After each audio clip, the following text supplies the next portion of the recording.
Bienvenidos a Club de Prensa en NTN 24. Transmitimos desde Washington, a 3 cuadras de la Casa Blanca.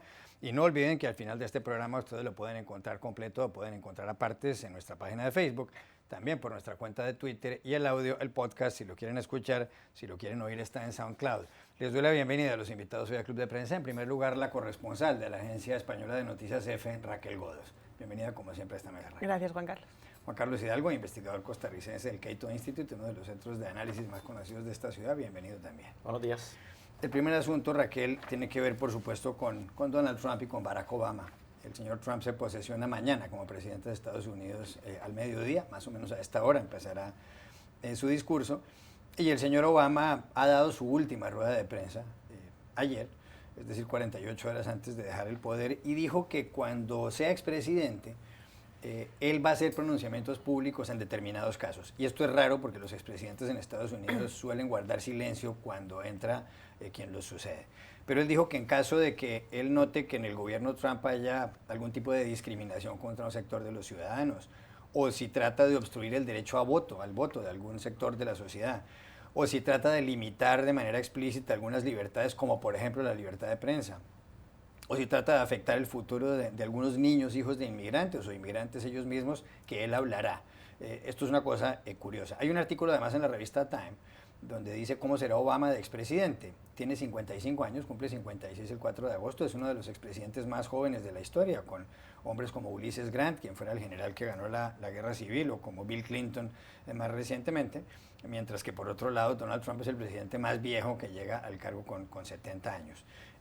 ¿Será que entonces Obama se va a convertir en el jefe de la oposición? Porque aquí uno no ve realmente un gran dirigente opositor plantándole cara al señor Trump. Bueno, por un lado existe el hecho de que todavía los demócratas están descabezados después de la debacle electoral. Están en ese debate interno para ver cómo sacan a flote el partido y cómo lo levantan. En ese sentido, Obama desde luego puede ser el jefe opositor si así se lo propone. Sería un paso sin precedentes, como comentabas, pero también creo que puede que incluso le diera más trabajo que el propio trabajo presidencial, porque lo que se puede venir con Trump es complicado de sobrellevar en términos de comunicación, ¿no? Trump es una persona que se dedica a tuitear gratuitamente por las mañanas cuando se levanta a las 6:30, entonces simplemente eso ya provoca un oleaje en los medios de comunicación con mucha marejada. Y si él está dispuesto a levantar la voz contra esas discriminaciones que probablemente ocurran. Anoche nombraba a su último miembro de gabinete y es la primera vez que un presidente de Estados Unidos en 30 años no tiene a un latino en su gabinete desde la época de Reagan. Eso ya es una falta de representación social en un gobierno como el de Trump en pleno siglo XXI. Entonces, si Obama decide hacer eso, creo que no va a tener tanto tiempo para hacer otras cosas, como comentaba ayer en su última rueda de prensa, como ponerse a escribir o casi meditar, que él decía que quería estar en silencio consigo mismo. Creo que esas dos cosas no son muy compatibles. Juan Carlos Hidalgo. Sí, bueno, hay varios fenómenos aquí interesantes. Primero que todo, es un expresidente muy joven. Le van a quedar 20 años o 30 años probablemente de ser expresidente y por lo tanto muchas oportunidades para manifestarse sobre los asuntos internos de Estados Unidos y la política exterior. Pero más aún de eso es el hecho de que va a salir con un partido demócrata diezmado. O sea, no es que hay una alternativa allá afuera, no es que hay un líder allá afuera. La única persona que con un perfil más o menos nacional es su vicepresidente, Biden, que ha medio insinuado de que él interesaría lanzarse de presidente en la próxima elección, pero ahí sí sería todavía más viejo que Donald Trump incluso, yo creo, si llegara a ganar esa elección. Pero también está el otro fenómeno de que si nos vamos a la historia no veremos un caso similar de un expresidente que salga con altos niveles de popularidad y que vaya a la oposición. El último presidente que salió tan popular fue Reagan, pero salió siendo su vicepresidente, su sucesor. George Bush padre. Exacto. Y entonces, por supuesto que eso le compró 4 años de no tener que pronunciarse y demás. Y después de eso, prontamente ya después fue diagnosticado con Alzheimer y ya desapareció de la vida pública. Así que en el caso de Obama está en una posición muy única. Joven, sin mayor otra figura en el Partido Demócrata y con un presidente entrante que es la antítesis de todo lo que él ha defendido en los últimos 8 años. Así que probablemente el presidente Obama pasará mordiéndose la lengua por la mayor parte de los próximos 4 años. Él ha manifestado que él agradece mucho, por ejemplo, del expresidente Bush, que el expresidente Bush se retiró y cumplió la regla el mandamiento número 11 de los expresidentes, que es no estorbar, irse al retiro. Sin embargo, en ese caso, George Bush salió sumamente impopular, recordemos. Y por lo tanto no tenía mayor peso lo que él dijera o dejara de decir sobre la presidencia de Obama. En este caso es un fenómeno bastante único y veremos entonces efectivamente si el presidente Obama logra controlarse en los próximos 4 años. Él ha dicho que va a ser la excepción y no la regla si se pronuncia, y ha especificado los casos en donde intervendría en la opinión pública. Ya veremos. A propósito de Donald Trump, entra con el mayor índice de impopularidad en los últimos tiempos, un 40% de popularidad es la que tiene, que es muy bajita en comparación con lo que tenía Obama, que era más del 50%, y con lo que tenía incluso George W. Bush, que era también más del 50%. Hay una encuesta que publica el Pew Research Center, el Centro de Investigaciones Pew, donde les pregunta a los estadounidenses quiénes van a ganar influencia en Washington con el triunfo del señor Trump. Y dicen, el 64% de los ciudadanos creen que los que más influencia van a ganar son las personas adineradas. El 51% creen que los blancos. El 51% también creen que los hombres. Los cristianos conservadores van a ganar mucha influencia según el 52% de los ciudadanos. En cambio, los que van a perder influencia según esta encuesta son los gays y las lesbianas con el 54%, los hispanos con el 56%, los pobres con el 55%. Aquí ganaron los ricos y los blancos, perdieron los pobres y los negros y los musulmanes y los hispanos. Bueno, si nos remitimos a la representación en el equipo de Trump, sí. La mitad del gabinete son multimillonarios y la otra mitad son generales retirados. Entonces, bueno, en ese sentido me imagino que cada uno... Había un analista con el que hablaba el otro día que me comentaba que el gobierno de Trump se iba a definir por quién le aconsejara, porque él no está preparado para gobernar. Que esas medidas que iba a tomar estarían definidas por quién le fuera a dar los consejos para, actuar de manera política desde la Casa Blanca.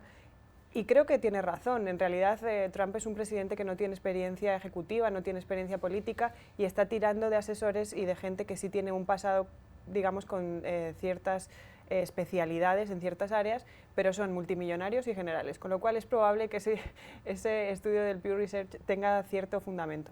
En cuanto a la popularidad de Trump, pues bueno, es que este señor ha ganado las elecciones no a base de una campaña de ilusión, sino de desencanto. Cuando la sociedad elige a un candidato no porque haya infundado un proyecto de ilusión, y como ocurrió con Obama en 2008, la gente no tiene por qué estar enfervorecida hacia ese candidato. Es una cuestión más de acabar con el sistema establecido, ¿no? Eso es lo que está ocurriendo ahora. Y de hecho yo creo que se va a demostrar muy bien mañana la cantidad de gente que va a asistir a la investidura, ¿no? Las fotos que van a compararse con las de hace 8 años van a dar mucho de qué hablar. Juan Carlos Hidalgo, un minuto. Sí, bueno, todo es una cuestión de percepciones. Veremos en efecto las políticas que él implemente. Hay políticas que yo creo que van a lastimar particularmente la clase trabajadora de Estados Unidos, como es el proteccionismo.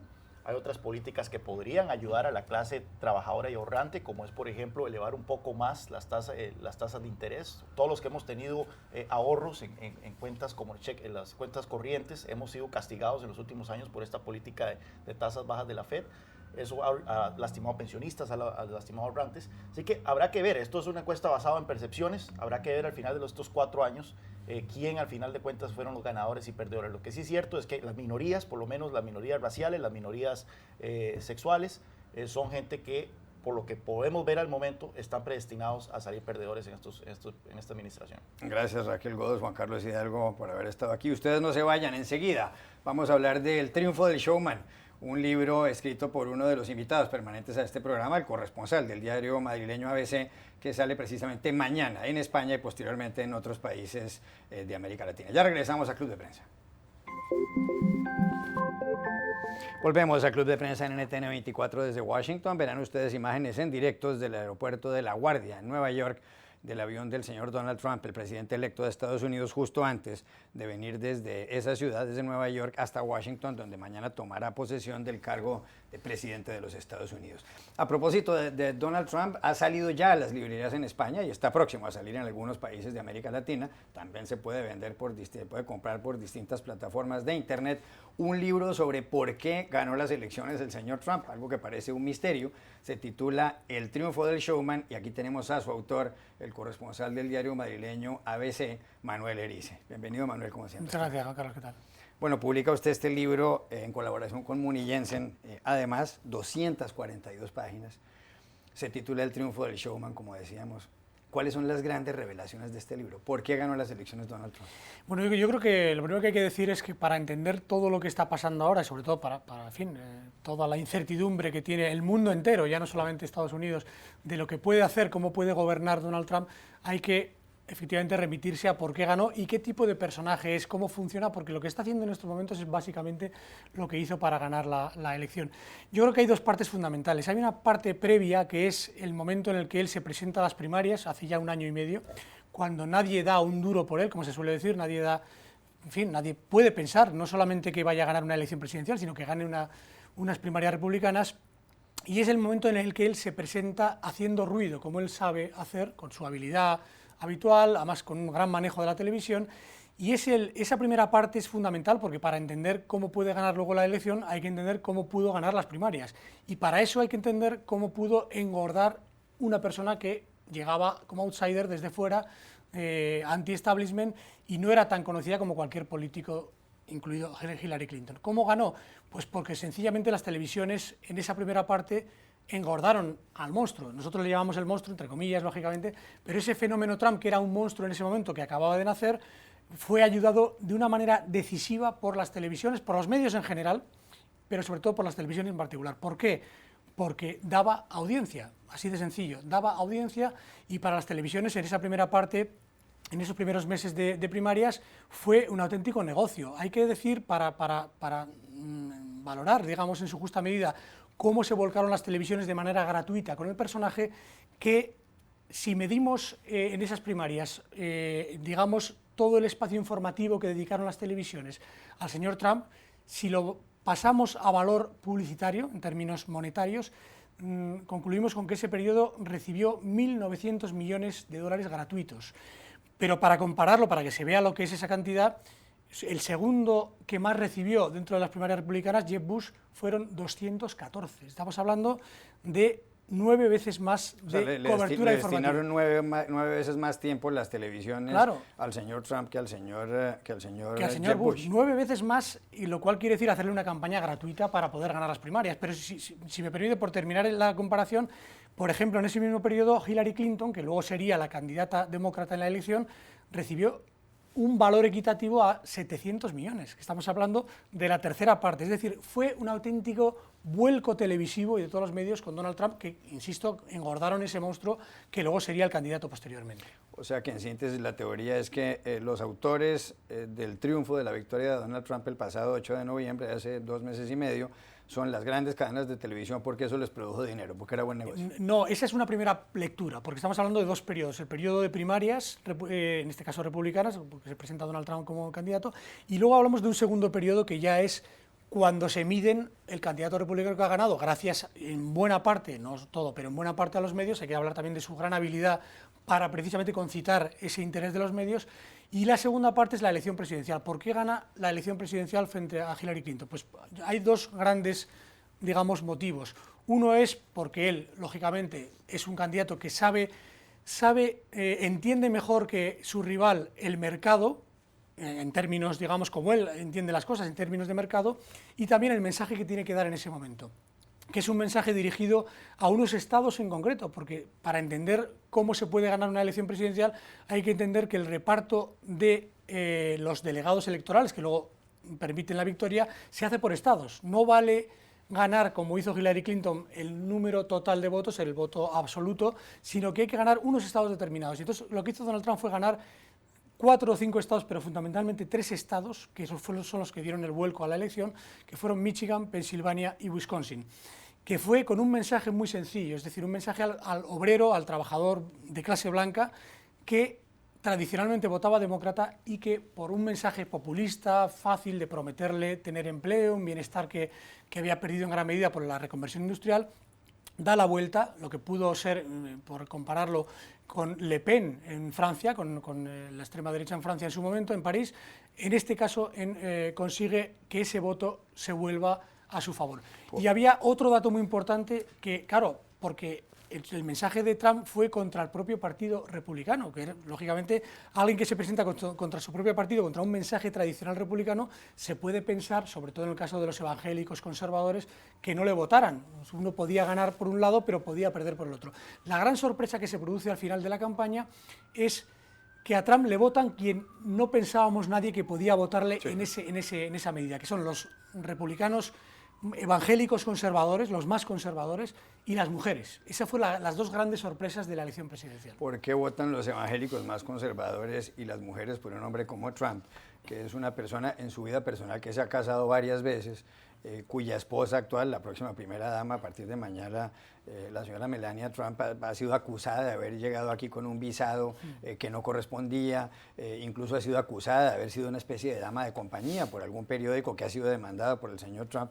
¿Por qué esos conservadores evangélicos y esas señoras blancas conservadoras votan por un hombre como Trump? Esa es la gran clave final de la elección presidencial. ¿Por qué le votan? Bueno, en el caso de los, hay que separar bien, en el caso de los evangélicos conservadores, que hasta pocas semanas antes incluso tenían un grado de rechazo todavía relativamente alto. Hay que recordar que un mes y medio antes aproximadamente se produce la difusión del vídeo por parte de Washington Post, un vídeo tremendo donde con su propia voz, porque es la primera vez que por su propia voz Trump está describiendo a un amigo, a un colega, cómo intenta forzar a una mujer contra su voluntad. Billy Bush, el periodista. Billy Bush, el periodista, exacto.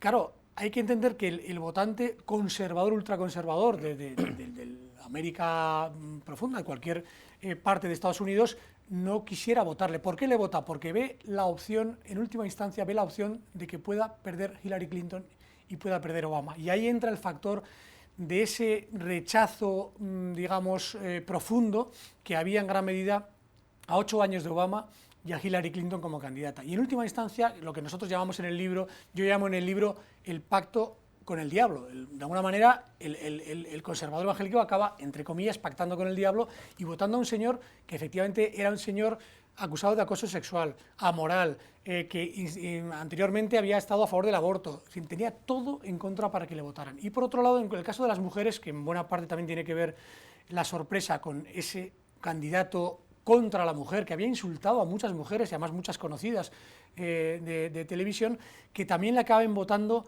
pero hay una parte muy importante ahí, que es el rechazo a la candidata, es decir, a Hillary Clinton. Yo creo que ahí Hillary Clinton hizo una mala campaña y no supo ilusionar a la mujer como tal en esa expectativa de que por primera vez una mujer presidiese Estados Unidos. No supo hacer una campaña centrada en esa ilusión, en ese mensaje de que la mujer pudiera pensar que por primera vez nosotros estamos en la Casa Blanca como nunca. ¿Y no será que las mujeres estadounidenses no le perdonan a Hillary Clinton que ella a su vez hubiera perdonado a Bill Clinton, claro, por el escándalo Levinsky? Exacto, ese es el otro argumento importante del libro, es decir, ¿por qué la mujer blanca en concreto? Hay un dato que es demoledor, la mujer blanca gana Donald Trump. No solamente le votan más de lo que pensaba, es que en mujeres de raza blanca el 52% le votan a Donald Trump y el 46%, porque hay un voto para candidatos minoritarios, el 52% vota a Donald Trump. Efectivamente, hay un grado importante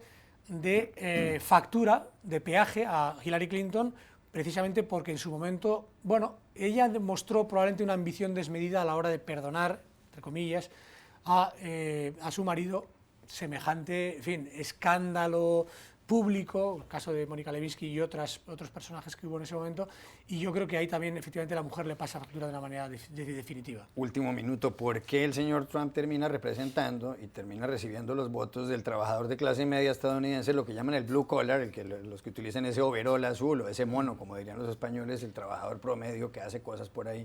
¿Por qué ese trabajador se siente representado por un hombre que es multimillonario y que vive en un apartamento bañado de oro en Manhattan?